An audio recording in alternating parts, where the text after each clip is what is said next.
healthcare systems. And the reason I'm here today is I had the fortunate opportunity to work with a couple of folks that had Blandin grants that utilize our technologies. And so Roxy asked me to come here and be able to share a little bit about the experiences that we had with those folks and maybe kind of give you a vision of some of the other things that are possible by using broadband technologies.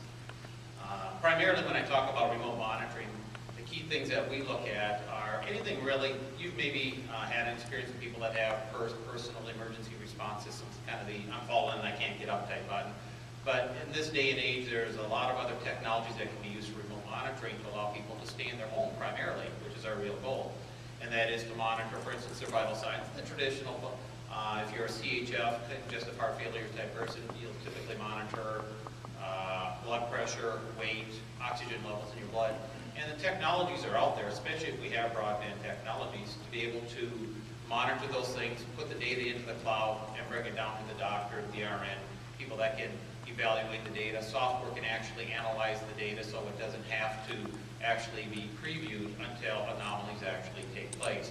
So that's one of the benefits of being able to have that. This is just a sample of some of the different things we have. And we also do very easy to also monitor people in their home in the sense of, are they getting up on a normal basis, sleeping normally, are they taking their medications, are they bathing, are they drinking fluids? You know, I went through that with my mother, and the experience of someone that doesn't drink a lot of fluids, they get dehydrated, and it's a tremendous change in their their health quality, and literally fluids can literally change that so quickly. So it's just amazing what some very simple things can do to help someone stay in their home. Rather than read that right there, the reality is, for instance, when I visit folks, I'll typically ask a question. It's really almost a rhetorical question. And the question I ask is this. I said, do you think there's going to be more or less technology in your business if you're a healthcare provider in the next year or two? And more than likely, anybody that would have an employee that says there's going to be less would likely ask that employee terminate them soon, because we all know that there's only going to be more, and that's the trend of our society, and it's surely going to happen because of quality, because of the benefits that you get from technology. I'd actually be interested, if I could get a show of hands, how many people in this room have had the opportunity to be a caregiver for a parent, a grandparent, or something like that in the past? So actually less than half, which I'm kind of surprised. It is a very typical thing that people have that experience in their life sometime. If you haven't had it, very possibly you will. And once you've been through it, you'll know what the demands are upon a family to literally take care of that person, because almost always, and statistically, the statistic is that 89% of people want to remain in their home, and they'd rather be taken on a stretcher than go to any sort of assisted care facilities, or even an independent living facility. So that's one of the things we really, really strive for. And if they do have to move, we try to move them to places that allow them to have as much freedom to enjoy their life as long as they can before they move into the next stage of what their health may take them to be. So you've maybe heard some of these things. I mean, there's all sorts of names, acronyms. I mean, there's so many ways to identify this type of stuff, and this is almost a collage of names right there, and it kind of gets to the point where there's almost too many acronyms and people wonder, what should I be shopping for? You know, and rather than get hung up on that, I mean, we have used telehealth, telewellness, and I can maybe create as much confusion in 5 minutes up here as anybody else can by talking about it. But just look upon it that technology for caregiving, if you will. And that are things that you can, as an individual, can use, as well as our business community can use. And I could go up here and quote that there's more statistics than I need to support these types of things, and hence the people that got Blandin grants were participating in caregiving processes, and both of the organizations that I talked about were looking for some sort of alternative solutions. And they were all both rural organizations. One was in Benton County, one was up towards Alexandria. And in both cases right there, a high population of senior people and high requirements to be able to care for those people. And of course, that statistic that 89% of them want to stay in their home. What are we going to do about that? If nothing else, I think there's always, the quantitative always seems to trump the qualitative. You know, it's all about, it's all about money. And there's no doubt. I mean, I heard Bernadine talked about exactly the same thing. At the end of the day, that is surely something that has to be measured. And the good thing is, in this type of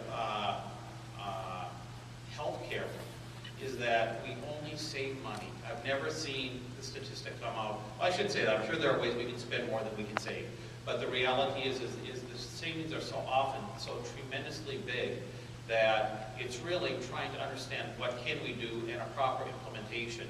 And we both get a huge quantitative benefit out of it. And the most important thing I think right here is trying to keep the person on the right end of the scale right there, where it's maybe costing $1 or $2, $3 a day to help them to stay in their home, rather than putting them all the way into some sort of independent or assisted living care facility that can sometimes run $100, $200, $300 a day or more. And of course, when we get into 24/7 health care, medical care necessities, you know, that's where you start looking at the far end of the left side of the scale right there. Now the VA, just a quick snapshot, and then we're going to talk about the two sites. The VA actually got this down, and it is one of the most common things that the Veterans Administration does, is embeds technology in people's homes so that the veteran can stay in their home. And you look at numbers right here. I mean, percent decrease in utilization of, especially in highly rural areas right here with healthcare, 50% reduction. I mean, those are phenomenal numbers when you start to look at double-digit numbers like that. And those are the types of things that you can bring to your community by utilizing these different types of things.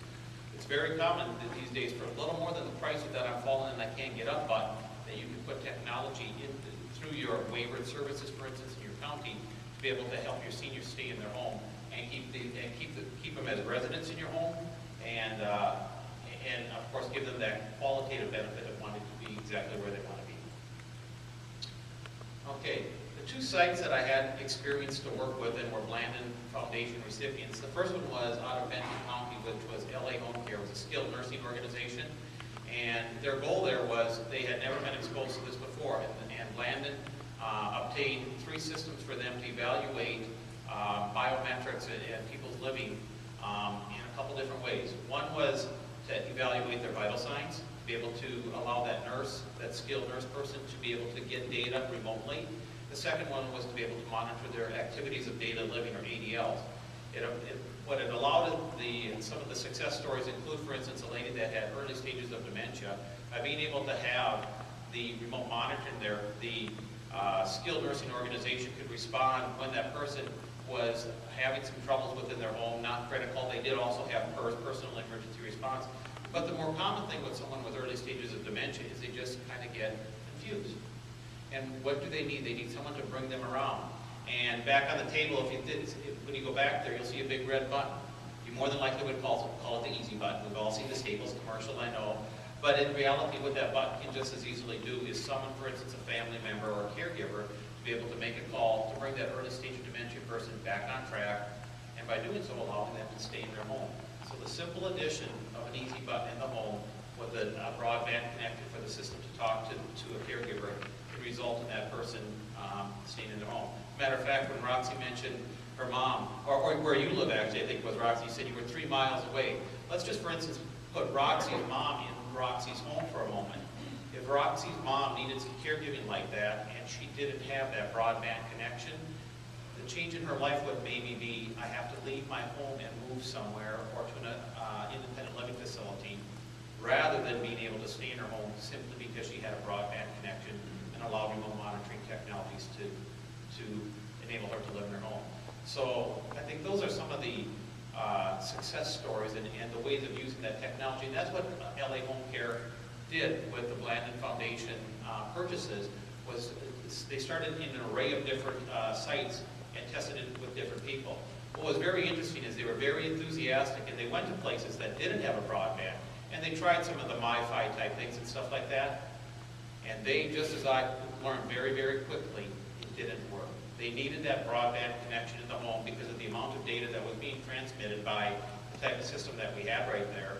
They simply needed that to be able to provide effective health care for that individual. And so, once again, just the technology could change somebody's life very, very quickly, positively or negatively, if broadband is available. The second one is Canute Nelson, a large healthcare provider up in the Alexandria area.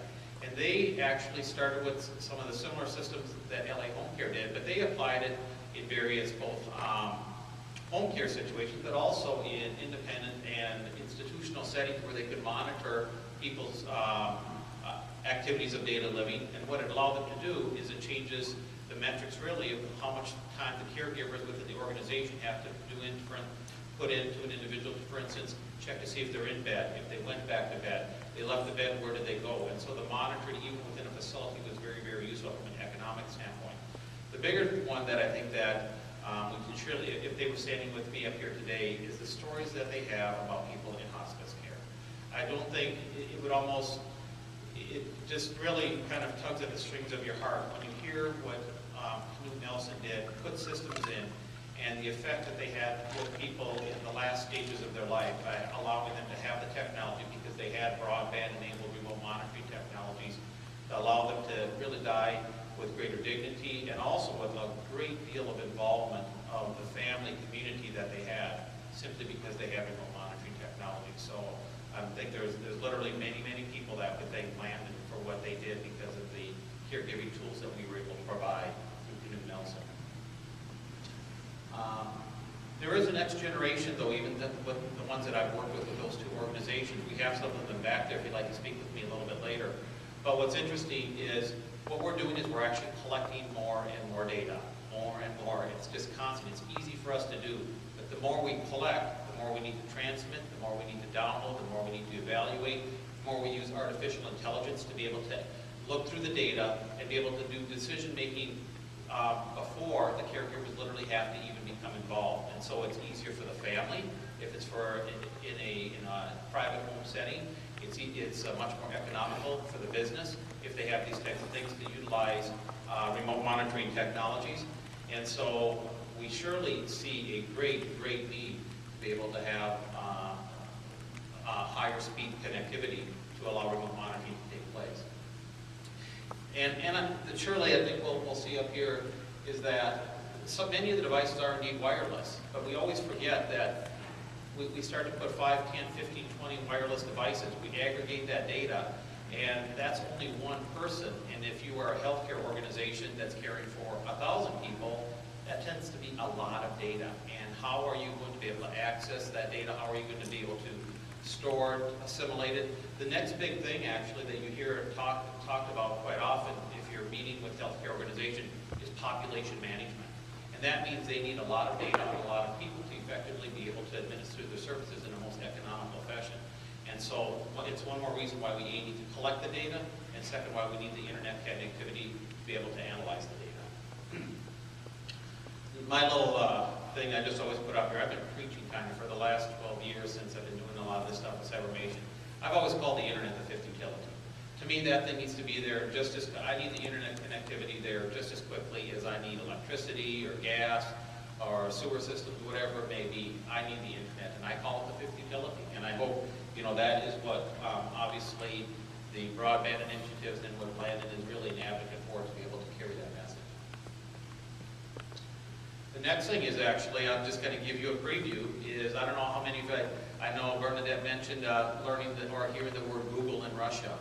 The next thing that you're all going to, if you haven't heard this yet, it's IoT, the Internet of Things. And that is basically, you're going to start to hear IoT just as quickly as you hear Google, because this is the future. It's going to be everything from the material that you wear that has technology embedded in it. It's going to be wearable devices. Everything, so many more things will have sensory technology built into it, and they're going to talk to the internet. And once again, even if we have little sensory technologies that independently are wireless technologies, ultimately that data aggregates and something has to happen. It's all those little tributaries of those individual devices that end up making, the Mississippi River, and suddenly, somehow, some way, we have to be able to carry that to be able to effectively be able to carry out our business strategies. And so that trickle is becoming a bigger and bigger flood all of the time. So, I really, on behalf of LA Home Care, on behalf of Knut Nelson, and frankly, we learned so much more by being able to be around the Landon Foundation and the folks that are in the room here today. It's really been a learning experience for us, and by allowing us to be able to bring newer and better technologies to your communities, to the businesses in your organizations, and surely we need that fifth utility out there to be able to accomplish all of that. So, thank you very much.